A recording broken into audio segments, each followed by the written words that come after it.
All right, you guys, this is your boy back at y'all with another one. Let's get down to business. So we're talking about the trade that went down between the Clippers and the Grizzlies, in which Eric Bledsoe was acquired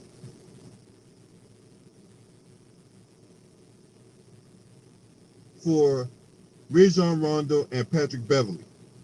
Okay, um, to me, this trade made no sense at all. Right now, so for those of you who may not be aware, right? So Patrick Beverley, Rajon Rondo, and 2020 second rounder Daniel Oturu were traded yesterday to the Memphis Grizzlies for Eric Bledsoe. Now, Eric Bledsoe being acquired for three players is mind-boggling to me, right? Considering that one, Rajon Rondo is a better player than goddamn on Eric Bledsoe, and two,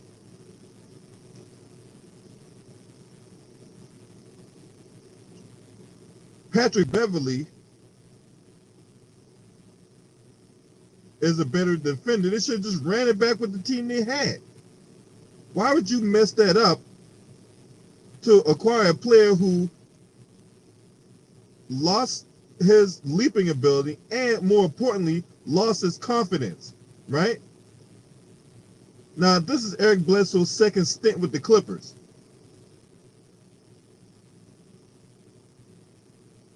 But I know why the Clippers did it. The Clippers did it because they wanted to free up um, playing time for some of the younger players. That's why they did it. It made no sense. The really the only person that was going to see any significant run prior to the trade going down was Terrence Mann. What's up, East Oakland 90 Mac? Salute to y'all. Salute to everybody that's in the building tonight. For y'all watching this video, make sure you hit the like button as you come on in. Right? This trade made no fucking sense.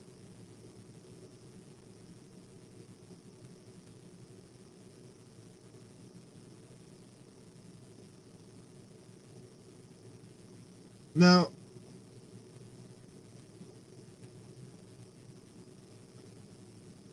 Clippers re-signed Reggie Jackson, right? They also signed a guy by the name of Justice Winslow.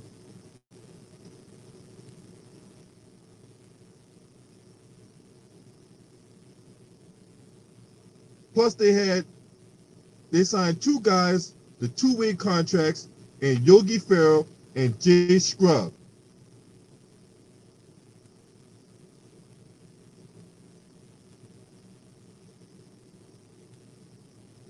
So right now, this is the projected starting five.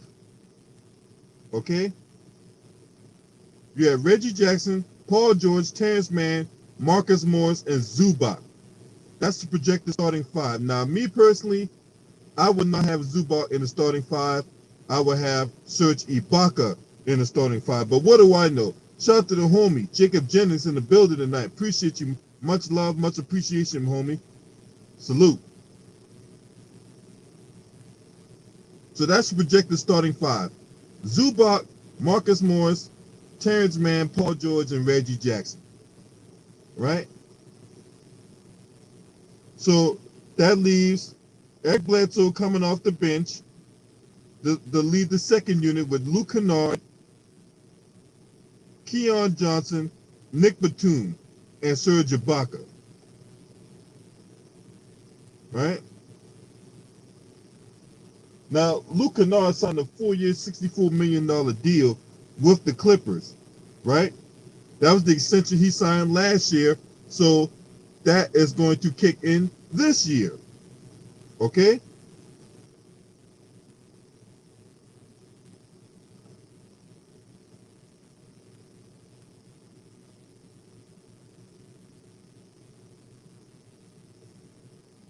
Now, Eric Bledsoe, like I said before, replaced Patrick Beverley and Rajon Rondo, right? Patrick Beverley turned 33 years old last month, and prior to him getting traded, he was the longest tenured member on the team at 4 years, right? Now Rondo, who they acquired in the trade last season from the Atlanta Hawks, right? Because the Atlanta Hawks signed Rondo in the offseason after he came off a championship with the Lakers, right? Rondo will be 36, and he will be in his 15th NBA season. And Boston was working him out before he went back to the Clippers, right?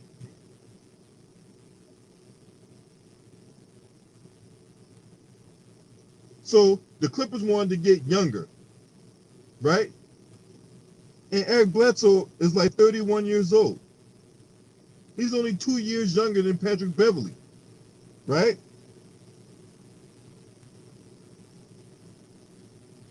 He's played 11 years. He's played for 4 teams, right? He played for the Clippers, Suns, Milwaukee, and the Pelicans. That's the 4 teams that Eric Bledsoe played for, right? Clippers, Suns, Bucks, Pelicans, okay? And you see everywhere that Eric Bledsoe is gone, right? Once they traded him from the Suns to Milwaukee, because when Eric Bledsoe was a member of the Phoenix Suns, Eric Bledsoe was disgruntled in Phoenix, right? So he was so unhappy with them to the point where he didn't even want to play for the team anymore. So they, for all intents and purposes, paid him to stay home, if I wasn't mistaken, right? So he basically went away until the Phoenix Suns traded him to the Milwaukee Bucks, right? Now, as you can see, with Eric Bledsoe no longer on the team, they went to the NBA Finals, right? So he goes to Milwaukee, right? Plays in Milwaukee, eventually becomes a liability over there, and then they end up trading him to New Orleans, right? What did the Bucks do after they traded Eric Bledsoe? They win a championship. What did the Pelicans do with Eric Bledsoe on the team? Nothing. They ain't even make the playoffs. But that's who the Clippers wanted to trade for, right? That's the guy the Clippers wanted to trade. That was a stupid trade. This trade made absolutely, positively no sense, and he's not going to get them where they're trying to go. So is Tyronn Lue going to be the guy that's going to unlock the take this magic key and unlock Eric Bledsoe's potential? No!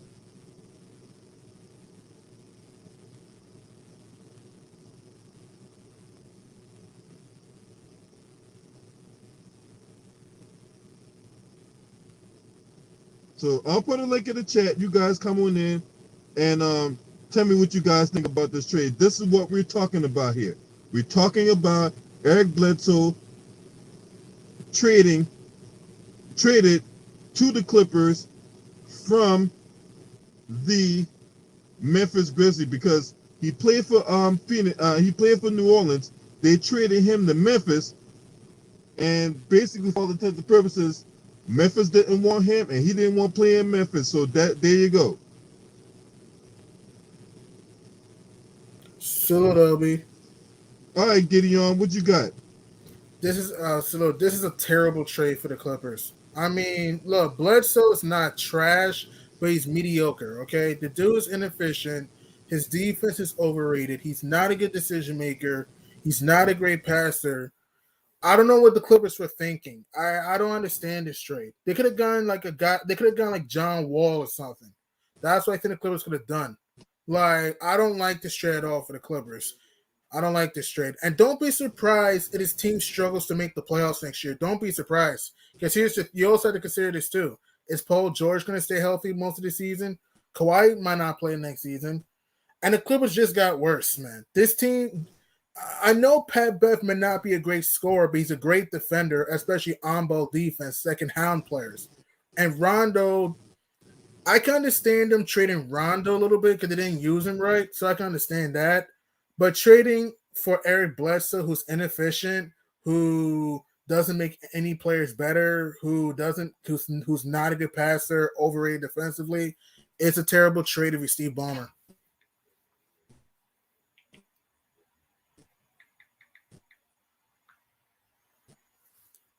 LB.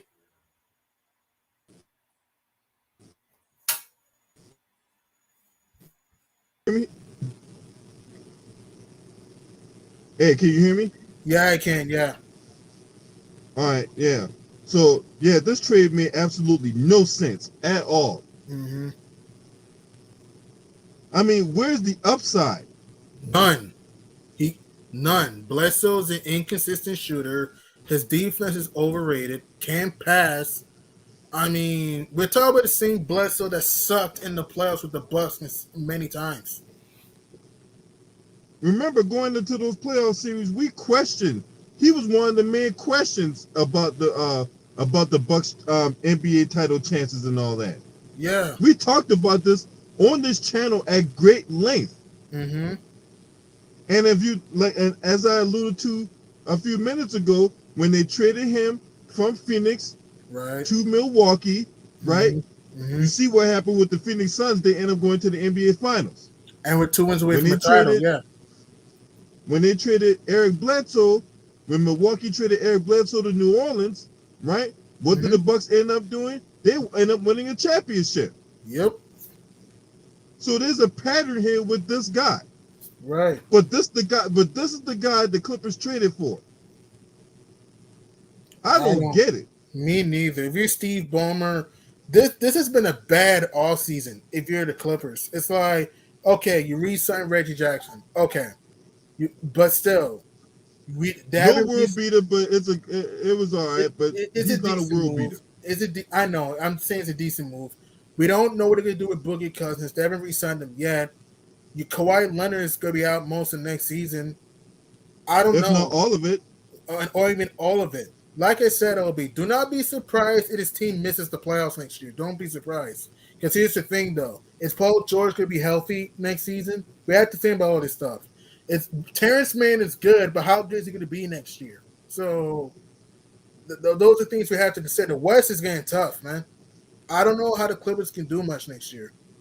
I don't know, man. Like, it's a horrible trade for the Clippers. You get a guy who makes no one better, and like you said, LB, the Suns let go of Eric Bledsoe. They were 2 wins away from a title. The Bucks trade with Eric Bledsoe. They're the NBA champions. It's a pattern. Bledsoe makes no one better. He's not a scrub. He's not bad. I'm just saying he's inconsistent. Yeah, that's one of the main knocks on him. I mean, he was inconsistent. Mm-hmm. I mean, you don't know what Eric Bledsoe is going to show up on a given night, right? And it's like, you know,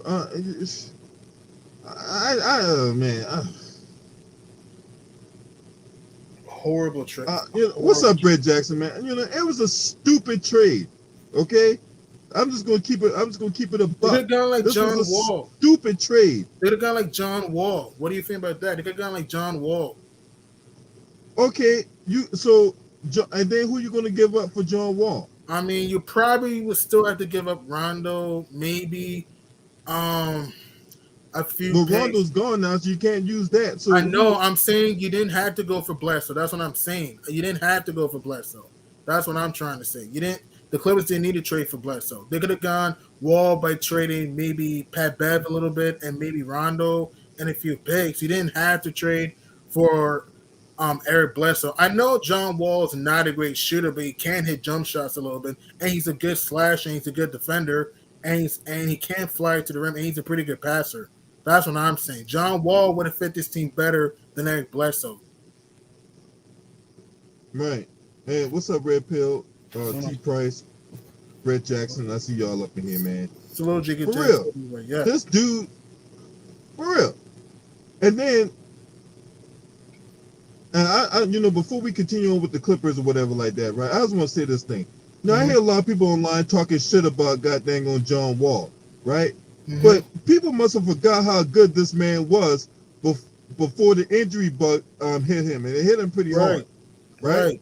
Yeah. Look, when John Wall got that contract he got, John Wall was a perennial all-star with the Washington Wizards. Yeah. Right? So 5-time all-star, in fact. Right. So the money he got, the contract he signed went during that time, nobody was complaining about that. People were saying oh man, that contract is well deserved. He gets hurt now. All of a sudden, now he's a scrub and he's a grifter. You guys sound the guys out here that's saying that, you sound idiotic. All right. You should not talk basketball. You should talk about green grass, blue skies, and purple pills. But don't you dare talk fucking basketball, because you guys don't know what the fuck you're talking about. You guys always around here with this fucking recency bias shit. Right. And it makes no goddamn sense. You Right. guys don't know a fucking thing. I agree. And John Wall, arguably at the time when he was healthy in Washington, was a top 5 point guard at the time. That's those seasons, arguably. Right. But all of a sudden we forgot about all that, right? We see this whole microwave mentality pisses me off to no end. Mm-hmm. Right. John Wall was a good passer. He was athletic, good defender. The only problem with John Wall is that he was not a consistent shooter. But other than that, John Wall was a great passer, great slasher, athletic freak. John Wall could do it all at that time. Right. He still can. I mean, the dude is still young. Man, though. He is 30 years old. Man, I just don't understand why people always quick to call somebody a bust or a bum after an injury. It's crazy. And Wall might even have a redemption season this year. Look, he didn't have a electrifying year this year, but I think he'll have a bounce back year. He has to. He might have to get out of the Rockets though. He had to get out of Houston. But yeah, but other than that, I see the Rockets trading him. Well, but then again, John Wall has a $40-something million contract. He's making like $44 million next year. True. I don't see anybody touching his contract for whatever inexplicable reason. I don't.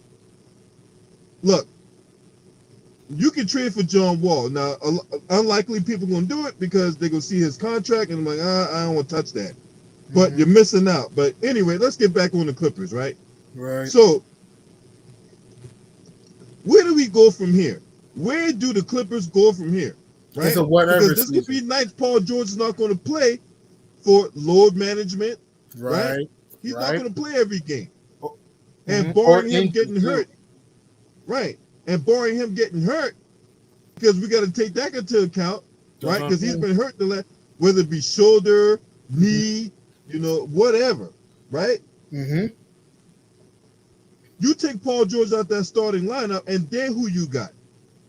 Yeah, they won't be good. I mean, Terrence Mann is decent, but he's young. Reggie Jackson is okay, but he's not a world beater. I mean, Ibaka, he's injury prone too. Don't forget about that. He's injury prone. Like Zubac, he's coming off a back. Exactly. Zubac is a good young player, but he gets into foul trouble a lot.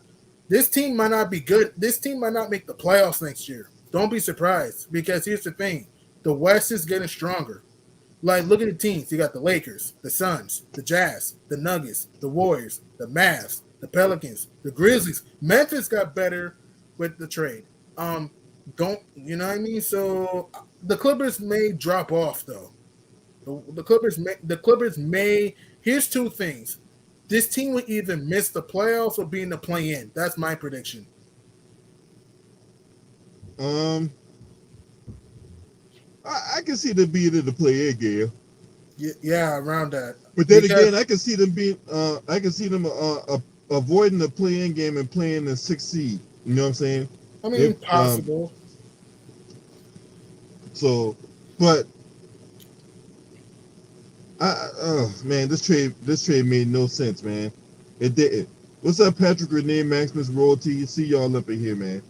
This trade made absolutely no sense. right? Mm-hmm. And then, I mean, but and then if you like say Paul George is out for a significant period of time, right? Yeah. Then you're gonna ask guys like Terrence Mann and Luke Kennard and Marcus Morris, who I think is another inconsistent player that they have, Right. right? Mm-hmm. Serge Ibaka, I like Serge Ibaka, but what kind of minutes he's going to get coming off the back injury, Right. Right. right? Mm-hmm. And having me personally, I would not have Zubac in the starting lineup. I would have Serge Ibaka in the starting lineup. Mm. But that's just me. So, but hey, Tyronn Lue got a job to do next year. He's gonna have to really earn his money next season. Right. Yeah, he really would What's up, have Lou, the to. Rider Sports? Salute, Lou. Yeah, they're gonna have to earn the money next year because I don't see how the Clippers gonna pull this off. Right now, because truth be told, I do have them in front of the Mavericks, right? No. I know they got Jason Kidd and all that, right? And Jason Kidd, I know they got Jason Kidd and all that, but outside of Luka, who else do they got? I mean, I understand Porzingis was soft, but he's still a decent player. Tim Hardaway No, still he's decent. soft as baby shit. No, he's soft, but he doesn't suck. He's soft, but he's still a decent player. I mean, he was a former All-Star, by the way, in New York. Tim Hardaway, I know he may be streaky, but he can't hit the three. I mean, you also have Kleba, who's average. You have Vinny Smith, who's decent. I mean, He's a good defender, but good his defender. offensive game leaves lots to be desired. True. I mean, Coley Stein, good energy player. Boban is all right. I mean, I'm not saying KP's the same. I'm not saying that. I'm saying that he's still a decent. I know he's soft. I'm just saying that he's a decent player. That's what I'm saying. So, and don't forget, the same Mavericks team almost beat the Clippers in the first round. So, it's possible that the Clippers may drop off a little bit. That's just me. I think they may drop off a little bit though. That's my guess. I don't see the Yeah, Clippers the top 5 seed. I don't see it. Yeah, man. nope. I don't see that. I don't see him there either.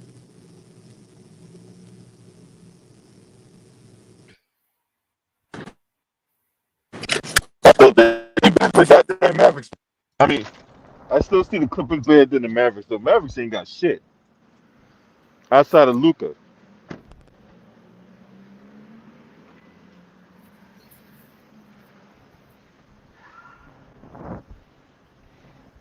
So here's the bigger question, right? So with Paul George in the lineup, right? Right. Who will be the second? Who will be option number 2 scoring the ball? Will it be Reggie Jackson? It might be Reggie. That's your second best option at this point. It might be Reggie. I mean, Crush. Terrence Mann. It might be Reggie because Terrence Mann's going to be what, second year player at the time soon. So I think it's going to be Reggie Jackson because he did ball out in the playoffs. I'm not saying he's great, but Reggie Jackson did ball out in the playoffs. So Yeah, Crunchy Black did ball out in the playoffs. mm-hmm.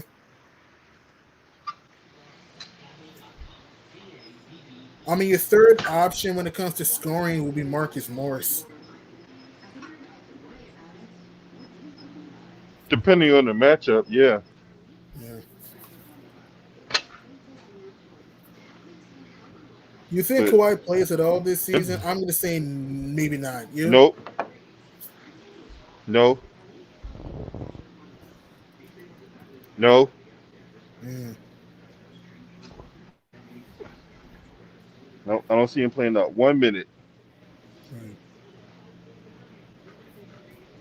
Coming off a partially torn ACL. No, you know, nah, you ain't get nah.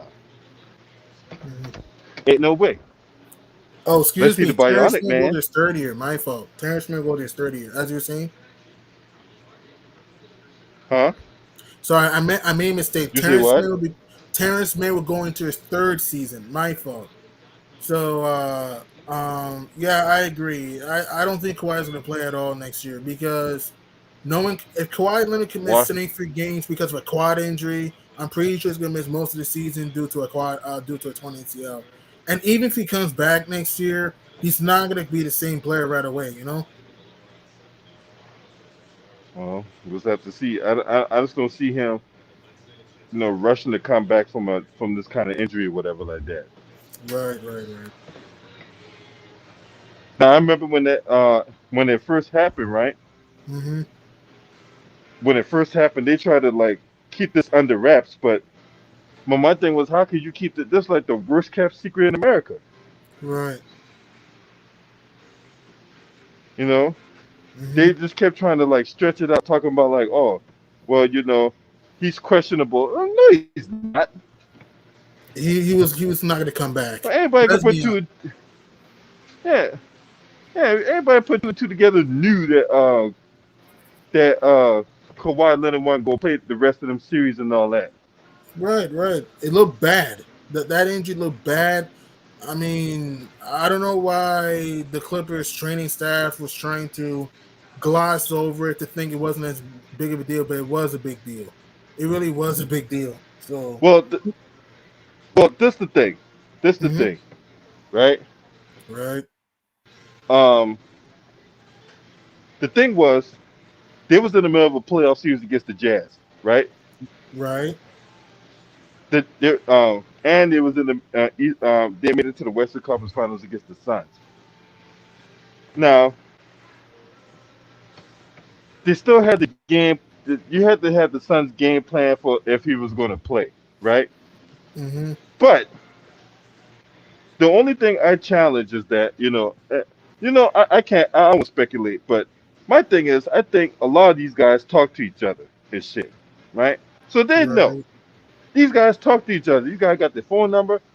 If they really wanted to know something, they could. It was a phone call away. A lot of these guys are friends, hmm, so I'm pretty sure they knew something was wrong with Kawhi.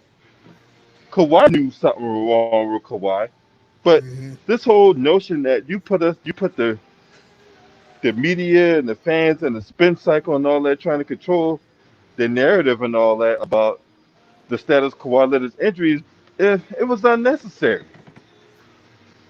right. I know dude like to be private and all that, but god dang. That's my whole take on that. You know what I'm saying? I know I might be rambling, going off on some crazy stuff, man, but that's my 2 cents on it. Right, right. Oh yeah, click the link, Kai Clark. I put the link in the chat. So yeah, you come on the panel, Kai Clark. Hold on.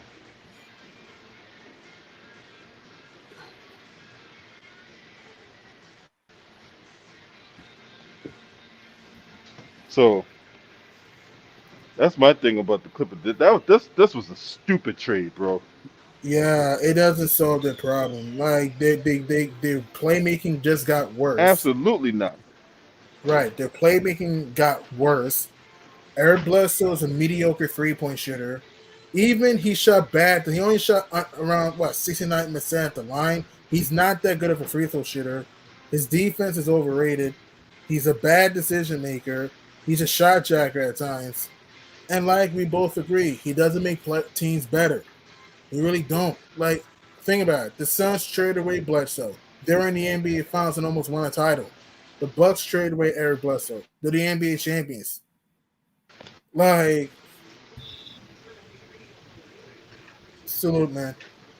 Hey, salute Gideon, salute All LB, right, Cart. salute chat. Can you guys hear me okay? Yeah. All right. Yeah. All Turn right. your mic down a little bit though, cause you about to bust up my eardrum. Oh, my bad. 1 second. Let me see something real quick. You must be on Even that Kyle Lowry Dolby. would have You felt. must be on. Yeah. Let's see, You adjust must be mic on that volume. surround sound type of shit. Right, I'm on a Chromebook. Yeah, it's all the way Yeah. up on like 100 something. All right. How's it sounding like right now? Yeah. Pretty That good. good? All right. That's a Okay. little better, man. All right. So yeah. So all All right, so what you got on this whole? What you got on this situation here with Eric Bledsoe and the Clippers and the Grizzlies? Okay. So I definitely want to cook on this. So here's my take on it, right? And hear me out. The trade itself wasn't really to acquire pieces. So what I mean by that is the Los Angeles Clippers, they made this trade specifically for financial reasons, right? What they did was by getting Eric Bledsoe, who is a guy that you normally do not trade for, they saved 30 minutes, excuse me, 30 million in the luxury tax, right? And they acquired an $8 million trade exception that they can use to match salaries to bring in a potential another star player or another player from another team, right?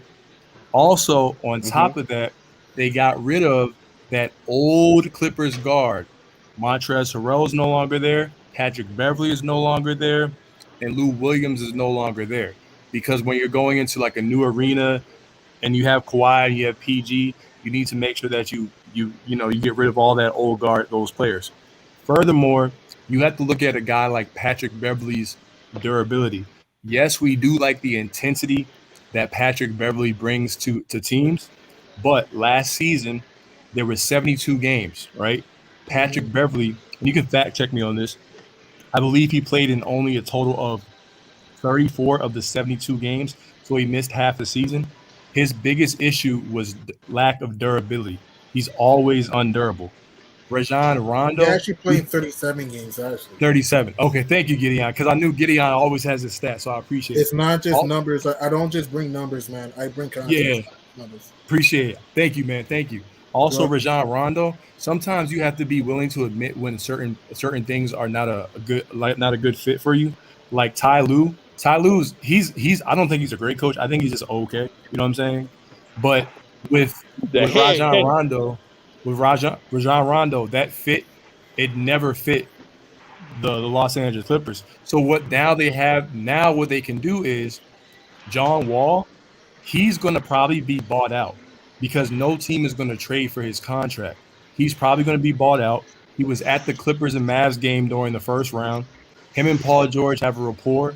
He has a rapport with Eric Bledsoe. He has a rapport with DeMarcus Cousins, and he finally has a chance to go to a contender. So if you've been watching the Clippers moves all off season, they've retained their entire roster, right?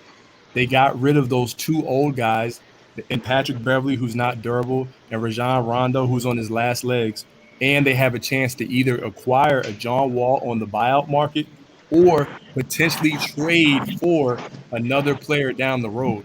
So these are the types of trades. When I look at trades like these, it benefited both LA and it benefited the Memphis Grizzlies because Patrick Beverly's personality fits the Grindhouse Grizzlies. Rajon Rondo, he could mentor Ja Morant, or he could get bought out and go to a contender. So when I hear people like overreact on the surface, it's like, oh my goodness, you know what I'm saying? But Eric Bledsoe is not there to be the starting point guard of that team. Terrence He's Mann, not he going to played start. Matter of fact, right, he's not exactly, going to start. He's exactly. going. He's going to be the sixth man coming off the bench. Yes, something like that. And LB, here's the thing, because Eric Bledsoe's not a good playoff performer, We but know that. Definitely not. Definitely not. But remember when they got Nicholas Batum and everyone, myself included, I was like, yo, Nicholas Batum, like he was good on Portland, but he coming off Achilles. He had like 3 straight bad seasons. Next thing you know, the dude turned into a 3-point sniper and was a great defender in the playoffs. Who else did they get? They got another person before Nicholas Batum that everyone was like, oh, And he's not going to play well. And it's like the Clippers had this weird way of every player that they get that was like washed before or something, they automatically started like playing better for them in a certain role. So I think that if they were to retain Eric Bledsoe in the backup role behind a guy like John Wall, then you never know how that's going to work. So I think a lot of people just have to wait and see. That's why I never overreact to trades like this. So that's just kind of my piece on it. I'm looking at their starting lineup, LB, as being a Reggie Jackson, Terrence Mann at the two guard position, Paul George at the 3 position, Marcus Morris at the 4, Serge Ibaka at the 5, right? And if Kawhi comes back, I believe he would come back in April, right? He get a month to get his conditioning, ready, and then they can make a push in the playoffs because he always plays well in the playoffs position. If he doesn't come back, they are set up for 2022 NBA free agency. So Steve Ballmer, Lawrence Frank, and the team, they've planned this whole thing out in the future. It's just that at surface value, everybody thinks, oh, they're getting back Eric Bledsoe, and Eric Bledsoe is gonna, somehow beat like the Nuggets or beat the Lakers. So that's kind of how I saw it. Both teams actually, I think, won the trade. That's All just right, me. so Nah. all right, so I think me personally, I don't Yeah. think Eric Bledsoe is going to be their long-term solution anyway. Okay, yeah. So you think he's on the move? I think they're going to move him, especially if he starts playing like trash in the regular season. I think they're going to I think they're going to end up moving him. They're going to end up moving him. So, all right, Lou, Yeah, what you that's got a on possibility. this? Like when I first saw the trade, I didn't understand a damn thing. Like, what the hell y'all doing? But I understand. But I understand why they trade Rondo, because they brother used him in the playoffs, man. I was like, That's true. What the hell wrong? And plus Ty Lue, he got a hard ass head, man. Like, you saw Rondo, what Rondo did with the Lakers last year. You telling me he wouldn't be able to do that with the Clippers?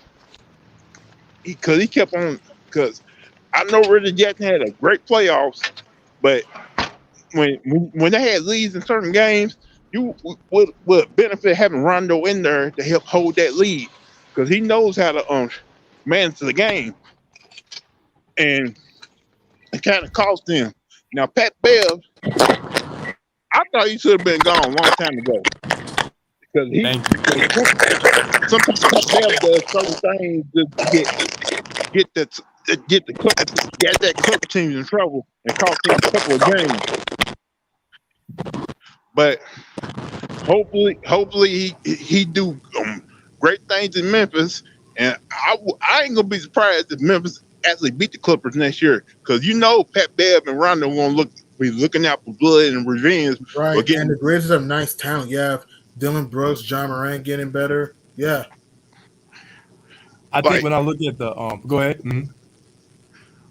I hope Rondo goes in there in Memphis and plays like the old Rondo. He's not like, he's older, but he still got veteran moves, and he still know how to win as a veteran, as a champion. And I hope that Bev can keep his head on straight, because he cannot cost the Bird a couple of games. Yeah, I definitely hear you on that. I think for me, I actually think Rondo could possibly join the actual championship contender after. I think Patrick Beverley would be the one that they retain. It's going to be interesting because they kind of have a log jam there at the point guard position in Memphis. So it's going to be kind of interesting.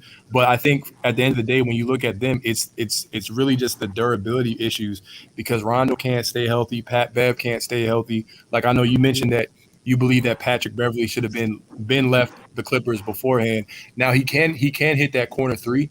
I think that he hit close to 40% last year as well. I believe Patrick Beverley could always knock down that three ball, but he's like the perfect Dr. Jekyll and Mr. Hyde or whatever. Some games what he'll do is he'll come in, he'll play great defense, and he might not even score like 8 points. And then there's other games when he won't score, right, but he picks up 5 fouls.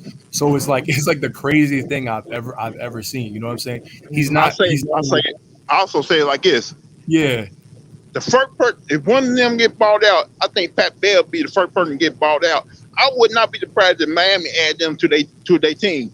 Miami's a sleeper team. If Miami got Pat Bev, that will help them with adding more dogs, because you have Kyle Lowry, who's a champion, exactly. Jimmy Butler, who's a dog. You have Bam Adebayo, who's a dog. I know Butler and Bam were terrible in the playoffs, but they'll be better this time around. If y'all saw Malice in the Palace yet, because I saw it the other day.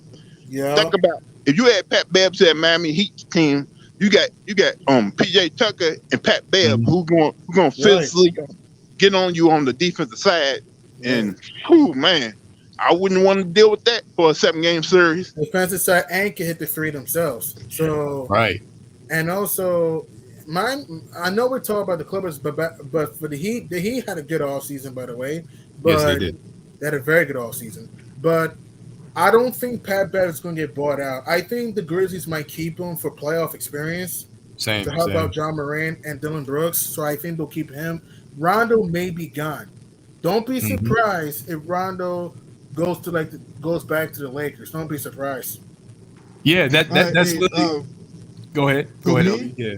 For me, I like Patrick Beverly, but let's not overrate the guy. Okay, he ain't that. He's a decent defender, but he ain't that good. Yeah, he's not would Marcus personally Smart. think Marcus Smart is a better defender than Patrick Beverly. Speaking of Marcus, we got Right. extension I contract. think it's something y'all Right. forgetting. If Rondo Yeah. do get brought out, don't be surprised if Golden State try to add them to their team. That'll be Yeah. a nice movie of the Warriors. I could see that. I could see that.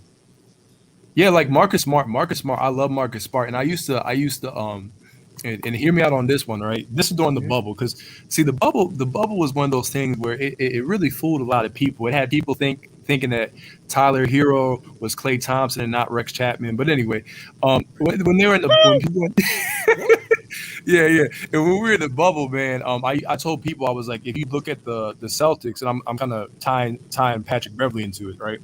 I had watched the Clippers during the regular season, the Clippers and the Celtics, right? They had played 2 times in the regular season prior to the bubble, right? They were just, regular season games or whatever. And both of those games, they went Down to the wire. overtime. The second game went to double overtime, right? And I kept telling people, I was like, both of these teams, they have some similarities, and they have 2 two-way wing players, and they have a third scorer who can create their own shot, Kemba Walker, Lou Williams. They have a defensive-minded, point guard, and Patrick Beverly, who are emotional leaders.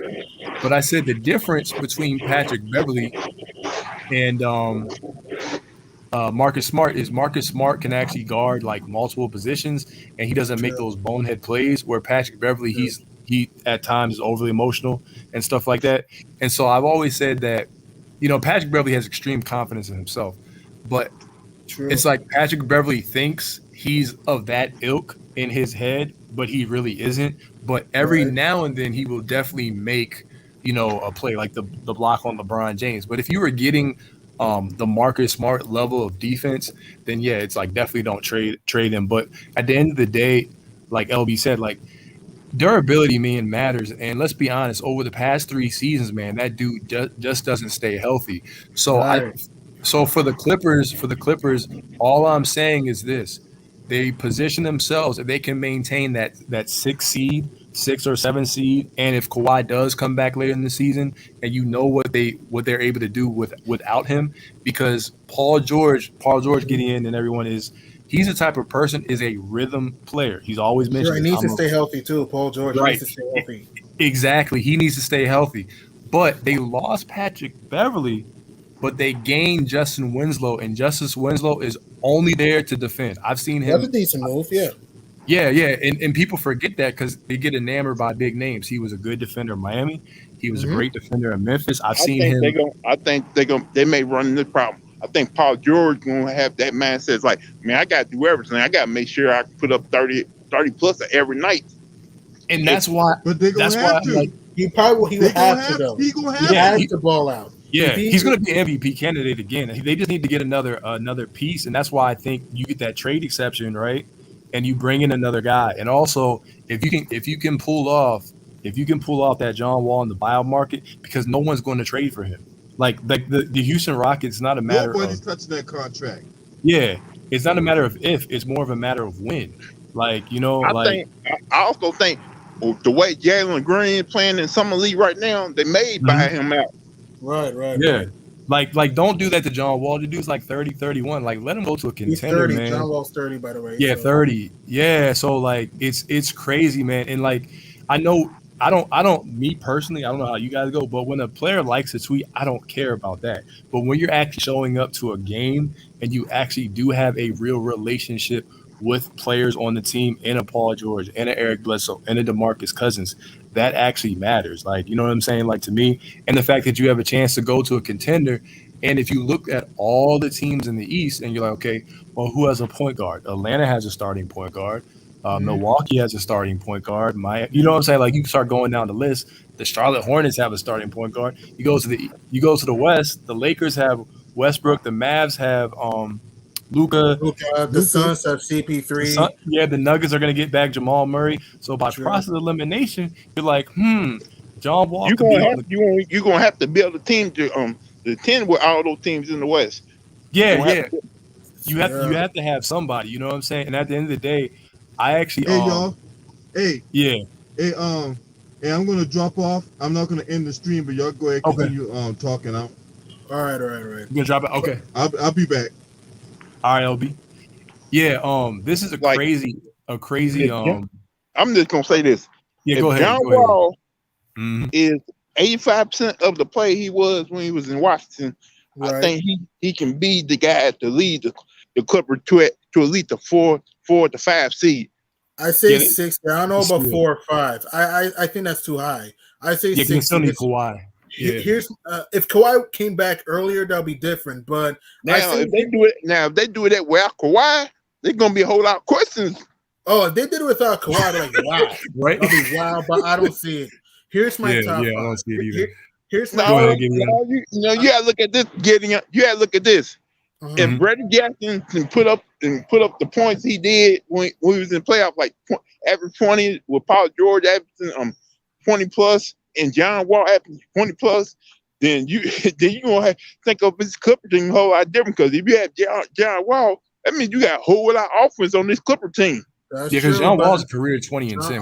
John Wall would have been nice, but here's my top 5. You forget Dad, who your boy who played last year, number 14. Was it Terrence his man? Terrence Mann. He's going to play the 2. He's going to play the 2. He's a combo guard, and he's great. If Terrence Mann goes out there and averages at least 18 to 20 points a night, whoo! I said 15. I don't know about. I said 15 around. I don't know about 20. Yeah. I said 15. But here's my top 5 in the West right now. Here's my top 5. My number 1, I got the Lakers. My number 2, I think it's between the Suns and the Jazz. 2 and 3. My number 4, if Jamal Murray's healthy, I got the Nuggets. And my number 5, it's tough. My number 5 is between the Warriors and the Mavs for me, though. It's between the Warriors. No, the Warriors. If Klay Thompson's healthy. If Klay Thompson is healthy. No, he's gonna miss the first half of the season. No, he might come back to start the season. He might come back. I already said he's missing the first half of the season. Oh, you're talking about Klay? Oh, yeah, Klay. Yeah, Klay, because Klay, they were talking about that. You're right. You are right about that. They talking about making a trade for free team trade for Ben Simmons. Gideon. They've been talking about Klay, about him actually missing because I don't think a lot of people thought he was going to miss so much time. They've been talking about him missing possibly the first half of the season, man. So it's like if they get Ben Simmons and Steph Curry's little brother, they're gonna be dangerous. Wait, if you talk about Seth Curry, are you talking about Seth Curry? If he leaves Philly? Wow, Seth Curry had a big time playoff run last year. Think about the Curry brothers playing together. You know they're gonna be hype, right? Yeah. And if you get Ben Simmons, you get a guy. I know Ben I know Ben is not a scorer like that, but he's athletic. He can defend. He can pass. So if you had Ben Simmons somehow, I don't know that their offense will be better when it comes to passing. But would you trade Draymond Green though? Because here's the thing.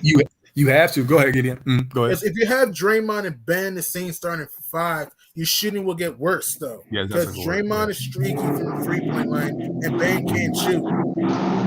He doesn't want to shoot. Excuse me. Yeah, you're right, and it's funny you mentioned that because me and LB, I was on the panel yesterday or 2 days ago, and we were talking about Ben Simmons, and I said, and you probably heard this a lot. I've been saying for like the last 2 years, I was like, Ben Simmons you make him play small ball center in this era of positionless basketball. He's 6'10", 6'11", right? He can rebound the ball and start push the ball on the break. He can defend effectively 1 through 5. I've seen him chase Dame around. I've seen him be very effective on Luka. He can play make from the post. He does all those things, and he's extremely athletic where no one can actually guard him at that 5 position. But for every good thing, there's also something that you lose. He doesn't want to score. He doesn't want to shoot. He doesn't want to shoot, right? And people can say what they want about Draymond Green, like him, love him, hate him, or whatever. But there is a leadership aspect of him and an IQ aspect of him and chemistry that you do lose. You got to think about this. If Ben Simmons is running the ball in court and he passes Steph Curry, and the other Curry, and you have Draymond Green playing off ball, just getting those easy layups and stuff like that, that'd probably be good for that team. Right. Yeah, it just comes down to. Go ahead. It's kind of like the role James Worthy played with Magic Johnson, where he really didn't play out the ball, and he got all his easy buckets at the rim because he was basically playing off ball, getting a lot of layups and dunks. He never did really try to a jump shot himself. So that's probably what they probably do with Draymond Green. Right. Yeah, I think I think at the end of the day, they're flirting with the idea of Ben Simmons. It's just that it's like if you trade Draymond, it's like, are you willing to give up the IQ and the leadership for someone who's also injury prone, right? Because Draymond's not that injury prone, but he is younger than but Ben Simmons is significantly younger than Draymond, and he's more athletic and stuff like that. So it's like I understand why they're wrestling with it. I like to hear a lot of people. I'll give a fake $100 million, man. You give him up. I mean, on paper, I think it's like and I know Gideon, you probably give your piece on this. I think on paper, Ben Simmons, it just looks good. You know what I'm saying? And then it's like it comes down to once you're in the locker room, how does that react? But on paper, it looks good. But you giving up a younger guy for a guy who's about to get long in the 2. Yeah, well, no, I'm saying you're giving up an older guy for a younger guy. Yeah, you're giving up Draymond for a younger guy, but the younger guy lacks some of the leadership intangibles and is less durable. But he fulfills pretty much every single need that Draymond still does outside of the intangible. That's true. You know what I'm saying? So it's like, well, who's your leader? Somebody better tell Ben Simmons if you move San Fran, make sure they got females there. And Ben needs to learn. Look, Ben is a good player. He can pass, rebound, he can attack the rim, but he needs to learn to stretch the floor a little bit. Because I remember, here's another thing too. Remember that one play in Game 7 versus the Hawks? He passed the ball to Matisse Thybulle, waking a gun for a dunk or a layup. He has to learn to be aggressive more. He's a good player, but he has to be more aggressive. If you ain't gonna shoot the jumper, learn and get a damn post game or something. Yeah. Well, yeah, he played in the post at LSU when Antonio Blakeney was a point guard, but it's like the dude sometimes you guys remember when Brett Brown, before they fired him, they had Ben Simmons playing the 4 and it was working. And then they're like, oh, we're going to fire Brett Brown. I'm not saying Brett Brown was the Don Dada, but he was willing to try something new and he got crucified for it. So I'm like, all right, whatever. I hear, but I don't think Brett Brown was that good of a coach. Saying about it, Ben Simmons, but neither is Doc Rivers. You feel me? So they kind of cancel each other out. Doc is better than Brown. No, let's be honest. Doc is over, but he's better than Brown. Let's be honest. The thing about it, Ben Simmons don't got like a Charles Oakley type of teammate that's gonna kick his ass if he acting like a damn fool. Right. So my question for you guys is, who is the leader? If you get rid of Draymond Green, who is really the locker room leader? Because Steph Curry is not that leader. He's a great player, and he can defer, and people will play with him. I'm not saying that. If there's one player anybody wants to play with, it's usually Steph or Giannis. But it's like, who's that leader? Is it going to be Iguodala bringing that veteran leadership? And how long is Iguodala going to be there? You feel what I'm saying, Gideon? So it's like, right. You know, around like bringing another piece. But I want to ask you another question. I'm just asking. Okay. I'm just asking. Do you think CP3 will ever get a ring? I'm just asking. Do you think Chris Paul will ever get a ring, or the finals was his last chance? No, I believe in fate, and I do believe that he's partially responsible for some of his shortcomings. I'm just going to keep it honest with you, but I don't. Well, he signed a 4-year deal. 4-year, $120 million deal. Wow. Yeah, he'll be one of the he'll get a nice bread for If his kids and um, all that. I appreciate that. I I think respect Phoenix. that. I think if Phoenix not have a chance in the 4 Mhm. years, I think Mhm. they will actually trade him to a team that actually have a chance to win the I don't ring. know about trade. It'll be like I don't 40. know. Yeah, He'll be like 40. He'll be yeah, 40. I that's a don't think tough he'll want a contract. 40-year point guard. So, No, they go. Yeah. No, I think they will actually do him a favor and trade him to a championship contender team who have a chance to win the yeah, but ring. he'll be like 40 years old. It won't be Chris Paul Well, like we know now. So he'll be old by yeah, that time.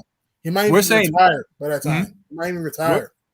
Yeah, we're saying that like the Phoenix Suns, because DeAndre Ayton's development, Monty Williams, Right. Devin Booker, they have some Right. of that old traditional pass first point guard, the Mhm. shooting two guard, and the big man. So we're actually saying, like, what we're trying to say is he'll be on a contending team. We just think that they're going to hit like this wall because like it's just not going to All right, happen. Like, see, I think when he's 40, he might retire. I don't see it. When here's he's the 40, problem yeah, gonna be. yeah. Mhm. Here's the problem where it's gonna be. Those Okay. next three, the first 3 years, the Lakers are gonna be intact. Wait, you think the Lakers are gonna be attacked next year? I think the Lakers are on the No, downside. I'm talking about the Nah, players. the I'm Lakers, talking about if the they're players. healthy, will be dangerous. Okay, LeBron got 2 more years left on the deal. True. Anthony Right. Davis got 3 more years left on his deal. Mhm. Mhm. And who knows? Westbrook may get a new deal with the Lakers to play for a couple more years. That's gonna be the problem. That Yeah. team. I'm not sold on. I'm just being completely honest with you. I'm not even sold on the Lakers. So like I'm just not sold on the Lakers for their future. That's what I'm saying for their future until they actually get a franchise star to pair with Anthony Davis for the foreseeable future. Everything is people are just like they're just projecting on the Lakers. You know what I'm saying? How you gonna get that chance when LeBron gonna be like, hey, don't get that dude. Like, yeah, Right, exactly. You know what I'm saying? So, True. so it's like the free agency, and I talk to a lot of Laker fans and stuff, and the issue I have with the Lakers is there's a lot of delusional people in the fan base where it's like, oh, we're just going to get everybody. I'm like, yeah, but I keep you on got- telling You people. I keep cannot on get telling people everybody. this all People the need to time. learn with Thank salary you. cap. You can't Exactly. get everybody with salary I cap. keep on telling people this all the time. Hey, Right. yeah, it may look good right now, but y'all future is fucked up. Exactly, man. I'm like, look, like hear me out, right? And is this right? Since 2016, with the exception of Julius Randle, every single player that the Lakers have drafted, right, within 2 to 3 years got traded. And all those players, with the exception of Josh Hart, who's just really a role player, they've done something good. They had 6th man of the year in Jordan Clarkson, most improved player and MVP candidate in Julius Randle. Lonzo Ball should excel in Chicago now. Then you had who's the other person? I know I'm forgetting somebody, guys. You said Brandon. There's also Brandon Ingram, All Star, right? Like Jason Hart, Brandon Ingram, Lonzo Exactly. Ball. I can keep on naming guys they got rid Jordan of. Clarkson, Julius Randle, yes. Exactly. Like the Warriors, the Golden Like State you Warriors. trade away a young core team to let the Right. plead it's a grumpy old man. Exactly. Like the Golden State Warriors, we remember, like people forget, people have amnesia all of a sudden. They used to be a laughing stock, right? They traded away Monte Ellis, but they believed in their player development and had Clay, Stephon Curry, Draymond Green, and they allowed their players to develop and build around. The Lakers have gone away from what used to work for them, and they're just getting they don't believe in the player development. They almost got rid of THT. You know what I'm saying? So it's like. And you got rid of Kuzma, who and I will say this: Kuzma did not step up when he was given the opportunity. But I think he can change it around in Washington. So it's like you can. Oh my bad. Yeah. So it's like the Lakers are messed up for the future, man. That's all I'm saying. Like they didn't get a Zach LaVine, they didn't get a player to pair with Anthony Davis. And You know. speaking of Zach LaVine, the Bulls, Yeah, go ahead. how good do you think the Bulls did this offseason? I thought Chicago had a pretty good offseason. You get DeMar DeRozan, who's a good playmaker. You can hit the mid-range athletic. You get Vucevic. Trade deadline, who is a top 10 big man in the NBA right now, who can stretch the floor, can crash the glass. You have Lonzo Ball, who's decent, good playmaker, can hit a better shooter now compared to when he was when his career began. The Bulls, when healthy, I think will make the playoffs. It's a matter of chemistry with Chicago. If Chicago can stay healthy, I think the Bulls will be in the playoffs. Yeah, the Bulls are a team that I like. because Lonzo Ball, he can now stretch the floor. He's an excellent playmaker. Zach LaVine had said, I believe 3 years ago, he's like, give me a take over the playmaking game, point guard. athletic, and shoot the three. Yeah. Yeah, he's like, give me a playmaking point guard and a dominant big, and that's all I need. DeRozan can hit the mid range. The only and they got Caruso.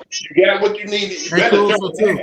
Yeah, Caruso defense, and so not to harp back on the Lakers, but they got rid of KCP and Caruso, two of your best defenders. But anyway, so yeah, the Bulls, I see them rising in the standings, hitting six, maybe the sixth spot. I actually like Gideon. I actually like them over the Boston Celtics, who did remotely nothing. I agree. And their interior is suspect, and a guy like Vucevic could destroy them. You know what I'm saying? So he can score in the low post, high post. He can stretch the floor. He's a great good rebounder. Yeah. People forget Vucevic was the number one option for the Magic and took him to the playoffs. Yeah, like career 20 and 10 or something like that. Yeah. So I do like the Bulls. My team, guys, that I'm and I told LB this when I was on the other day. My team for an 82 game season, because you got to look at a full length season. Older teams are going to rest their veteran players. You got to look at teams that aren't as durable. So I like teams with depth, with multiple scores, with youth. And I actually like the Atlanta Hawks. A lot of Hawks people will be nice in the future. Yeah, because Atlanta, they have youth, quickness, athleticism.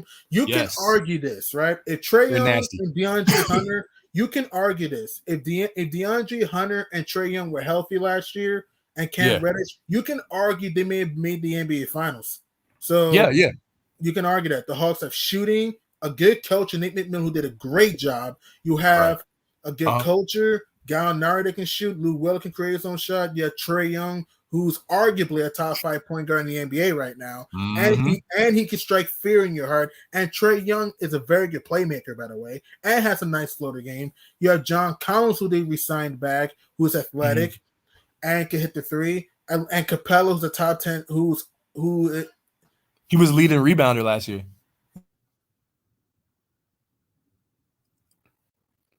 Hang on. Yeah, no problem.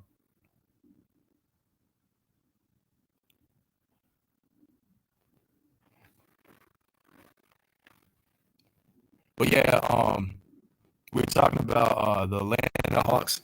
And Clint Capella being the leading rebounder last year and the last season. And the Atlanta Hawks are a good team, young team, a team with a lot of depth.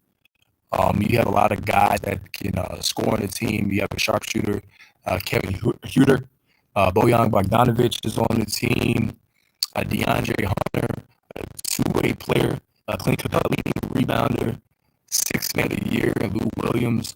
Lou Williams is the guy who can, cook. Score. He's a little bit of the defensive liability. Everybody else on the team can, pretty much defend on that team. And then you already know what Trae Young can do. A guy that can get you 40 pieces, 30 pieces, crazy on the shot, has runners, can hit you in the mid-range, can snipe you from three. So the Atlanta Hawks are a team that I believe can be reckoned with in the Eastern Conference. You know what I'm saying? They're a team that could potentially, I believe they'll be a top 3 team. Next season, with everybody, remaining healthy, a long season, having youth guys that you want to run out there. They could potentially maybe even to steal the 1 seed. We've seen things like that happen. We got to look at the Brooklyn Nets. Yes, they added Patty Mills, but once again, their team, they still have some older guys on there, and a Kevin Durant, and a Blake Griffin, and a obviously Patty Mills and Kyrie Irving is healthy. Okay, yeah, I was just holding it down so you got back, man, holding it down for the people. So, yeah, but yeah, the Atlanta Hawks, I was pretty much saying, yeah, they have all the depth. They have leading rebounder in Capella. And I was actually, it's funny because I was actually loading them up on 2K and I was playing against Brooklyn because they had, in real life, they had some really good battles versus Brooklyn. And they only faced Brooklyn. People forget about this. If Kevin Durant's toe wasn't on the line in Game 7, if it was a 3, they would have faced off in the Eastern Conference Final. Yeah. So it's gonna be interesting. And I truly believe, guys, that the Eastern Conference is the toughest conference right now based on all the moves. They're the toughest conference. And so I will give the Lakers, like in the West, this kind of moving to the West real quick, that if I'm the Lakers, the Western Conference can be had now. Like you need to like attack the Western Conference now while guys True. like Kawhi are out and possibly missing the season if he misses the season. You know what I'm True. saying? If True. I'm We don't Denver, know how Jamal Murray, Klay Thompson, other guys will look. Yeah. right? So that's like the easiest pathway. And the Mavs, yeah, I know you mentioned they could be a 5 seed, and I'm not knocking Luka because Luka's great, but they still haven't got him that requisite piece for the team. And it's like, yo, you know what I'm saying? Now, have you heard about the Dragic thing, Goran Gideon? Dragic, he's in Toronto now. He's with the Raptors. They traded him to the Raptors. Yeah, I'm hearing. I heard that possibly he could be on the move to Dallas, but I'm not. It's not set in stone yet. But they're saying that could be a potential It would backup. be an okay move for man. I mean, he would be Yeah, but doesn't move the needle. It's it may get you a playoff spot, but how far is it going to go? Right. He's a veteran that can help Luka Doncic. I look at the Mavs on this. The Mavs do need more offense. I mean, they need more defense. Excuse me. The Mavs need defense. Right. They can't stop a parking car. And here's what killed the Mavericks. They were not dominant at home in the playoffs. How do you lose all 3 home games? Like you're up 2-0. In game 3, up 19 in that game. You lose that. Game 4, you get whacked by 25. And then game 6, you're up 7 in the third quarter. But Kawhi Leonard took your lunch money down the stretch with a 45 burger, and you couldn't close. And then game 7, they just, the ball movement was bad. The spacing wasn't there down the stretch of game 7. Their defense was bad. If the Mavericks want to do something, Porzingis needs to play like an all-star, stay healthy. And also, I love Luka. And I love Luka Doncic. Luka is a great player. He needs to be a better 3-point shooter because he can hit step-back threes. But if you notice this, he's not a great 3-point shooter. And also, he needs to be a better free throw shooter. That's my thing with Luka. I mean, he needs to be a better defender. So those are my things with the Mavs. You know who they – I agree 110% on everything you said. And I was going to say, one player they missed out on at the trade deadline? I don't know how the cap space worked, but he paid dividends off the Denver Nuggets, and he should continue to next season. Aaron Gordon, versatile. Not Aaron. Yeah, Aaron Gordon. I know Aaron Gordon. I know he's just Aaron. I know. My bad, because I was like, Aaron Gordon's like, heck no. Even though he can put the ball in the hoop, but defensively, he's not Aaron and he's Gordon. Freaky too. Right. But I saw him when they played the Clippers. If you remember this game, Gideon, the Clippers had their full roster, and this is the second time the Denver Nuggets played them the season after they beat them the first time, and they beat them by like 15 points without Jamal Murray. And Jamal Murray was on the sideline, and Aaron Gordon blocked like 2 of Kawhi's shots. He was able to guard 1 through 5. He's athletic. So I looked at that, and they had problems with Jokic because, once again, they just don't – their team's not built to nullify Jokic, right? So I was like, if that's a team that I felt that strategically, just my personal opinion, that they weren't avoiding the Lakers, they were avoiding the Nuggets, and they figured, hey, let the Phoenix Suns do their dirty work because what DeAndre Ayton always does against Jokic, right? The stats say, oh, well, So I thought that was a really, really clever move, and ultimately they played the Suns. So I agree with you earlier when you were talking about the Nuggets being a top three seed. If they can hold off until Murray comes back, like they're dangerous. I just think really right now it's the Lakers and the Nuggets because the West can be had, and the Suns too. Don't sleep on the Suns. The Suns. Yes, for the Western Conference, and the Clippers are just kind of down there pending because it's like, is your boy coming back or is he not coming back? You know what I'm saying? Is Paul George going to stay healthy? Right. Here's why I think the Clippers may struggle this year. Look, Terrence Mann, we don't know how he's going to look next year. Same thing with Reggie Jackson. Yeah. And is Paul George going to stay healthy? Look, Paul George is a good player, and he has carried average to the playoffs. But is PG-13 going to stay healthy? That's the thing, though. Don't be surprised if maybe Memphis might be better. Don't be surprised. Memphis, I know they traded away Valanciunas, which was a tough trade, but you get Steven Adams, who's decent. And for the Grizzlies, you have a young John Morant who will get better. Dylan Brooks will get better. You get veterans in Rondo and Pat Bev. So the Grizzlies are going to be nice. Don't sleep on the Pelicans. Don't sleep on New Orleans, though. Like the Pelicans, they got Devontae Graham. That's a good shooter. Zion is going to be hungry, trying to make the playoffs. He's going to be hungry. So Don't sleep on them. I would not be shocked if the Clippers missed the playoffs. I won't be shocked because here's the thing. I don't think Kawhi is coming back this year. I don't see it. Because here's the thing. If he can miss 73 games in 2018 due to a random quad injury, I'm pretty sure he can miss most of the season, all this season with a torn ACL. That's a great point. That's a great point. And I hear both sides. I think a lot of people kind of lean toward that because it's like they position themselves, and I think that's when you have to tell like the Clipper fans, like you have to be realistic with them, and they just have to know that in the back of their minds that okay, hey, this dude might not come back, and you're gonna be an mediocre to average team this year. Yeah, you know what I'm saying, right? Exactly. Like they're not going to be like the Rockets, but it's like, yo, they can be nice next year because they pretty much set themselves up for the next 3 years where we have this window where we can contend. Now, if Kawhi comes back off the injury and for some odd reason he's playing like, you know, rest in peace to my guy, the late great Kobe Bryant, like he's coming back and he's playing like he came off an Achilles or something like that, then it's like, okay, whoa, what's going on? But I don't expect that to happen. But I could definitely see him missing the season. I actually believe if he's healthy, I actually believe Paul George will be an MVP candidate again, but they still need another score. Like they just need another score. Dominant. 25 to me, he has to get around nearly 30 plus. He can't be average. He has to be all-star PG-13 like you saw in the playoffs. He played very well in the playoffs this year. Paul George really redeemed himself in the playoffs. He has to look like that. He has to stay healthy and carry this team like he did in Indiana and he did in the playoffs because he can create his own shot. He's athletic. We know how good PG-13 is. If he can look like the Paul George that we saw in the postseason this year and what we saw with the Pacers and at times with the Thunder when he was an MVP in 2019, MVP candidate in 2019 until he got hurt, then the Clippers can do something. But I like PG-13. I have a weird feeling he's going to get hurt at the wrong time. I do too, man. I have a weird feeling, though, because I think the Pelicans are going to be hungry. I think the Pelicans are going to make the playoffs for Zion. I'll be honest. I think I'm going to make a bold prediction. Here's my top 8.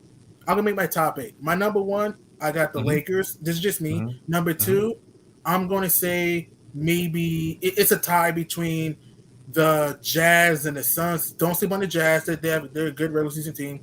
Jazz and the Suns, it's a tie. Number 4, I'm going to say the Nuggets. Number 5, I'm going to say the Mavs. I think the Mavs will have to be a top 5 seed. Number 6, I think I'm going to say the Warriors. Number 7, I'm going to say the Grizzlies. And number 8, I think the Pelicans squeak in the playoffs over the Clippers. I don't know if I can trust Paul George to play a full season. I don't know. And Kawhi, I don't think he's coming back this year. So, and we don't know how Terrence Mann and Reggie Jackson are going to look. So I think the Clippers are going to barely miss the playoffs. They'll be in the play-in, but I think they miss the playoffs. That's just me. Bro, when you know how when people say like bold predictions, even though that could also be realistic, that would be like perfect. Like it can happen, right? Because it's not like you're saying far off predictions. You know what I'm saying? It's just kind of bold. It's actually a possible prediction. I mean, possible. I like the Pelicans. I like Devontae Graham, right? I really do, man. But I just don't like the fact that I feel like that whole Lonzo situation, like everything the Pelicans do, it's like something's up with that franchise, man. Like it just throws me off where I just don't quite see it with them yet. And I also believe that Zion somehow for like that, this is years down the road because of the contract, but I really do believe he wants to go to New York, and so I feel like the Pelicans are still going to like lose or something. But I like Ingram because he represents the Lakers squad that I actually enjoyed watching. But I could definitely see that if Paul George gets injured at the wrong time, it's over. It's over because their depth. Because what happens is you can have depth, but you know how basketball is when you ask role players to play starter minutes. Right. That's when you run into problems. Now they have a nice farm system. They got Brandon Boss, and they got a couple good guys in the summer league. Like they they got the Winslows of the world. But I don't like if Reggie Jackson, like let's say if Reggie Jackson and Eric Bledsoe are going to be, if Paul George goes down, are going to be like the people you turn to. At some point, it's like, nah, man. Like that's what I'm saying, though. That's what I'm saying. And there's a lot of teams that are going to be hungry. The Braves are going to look to improve this year, right? The Pelicans, I know New Orleans is not a great franchise, but Zion wants to make the playoffs. He's going to be in his 3rd year. I think 3rd time's a charm, right? Also, Yeah. Oh, did you mention the Warriors? I said Did you mention the I Warriors? think the Warriors. Okay, so you got them in Warriors there. at 6. I got them at 6. Okay. My top 8 is I'm gonna say in order: the Lakers. I'm gonna say the Suns. I'm gonna say the Jazz. I got the Nuggets at 4. I got the Mavs at 5. I got the Warriors at 6. I got the Grizzlies at 7, and I got the Pelicans slightly at the 8th seed. That's my top 8. Okay, I'm gonna give you mine. I'm trying to pull up. My Google's acting weird. So let me see. Like, who do you think is gonna be in the playoffs in the West? Yeah, and then we'll get to the East. Yeah. All right. So I'm gonna give you the playoff teams. I'm not even gonna give you this. I'm not gonna give you the seedings here. I'm just gonna give you the playoff teams. All right. All right. So I'm gonna go. Let's see. Oh wait, you don't have the Trailblazers in there, do you? Nah, I think Portland's gonna miss it. I have a weird feeling they're gonna miss the playoffs this year. If they do, they'll be 8th seed. Yeah. If they do get in, they'll be an 8th seed. But I think they drop out. You know what I just thought of, Gideon? Hey, y'all, hey, I gotta end the stream. I just had something that came up. I gotta end the stream. Okay, LB. Hey, appreciate it. Thank you for letting me come on as always, man. Alrighty. I mean, always, man. You and Gideon, 2 brilliant basketball minds. I love to hear y'all talk basketball. Thank you. Appreciate it, man. It's a blessing to listen to you 2 guys talk basketball, unlike a lot of these other ass clowns out here that don't know shit. Right. All right, LB. I'm gonna get on that body here, y'all. Salute to both of y'all, Gideon and Kai Clark, man. Smash the like, hit the subscribe. This your boy. Scream at me. Hey!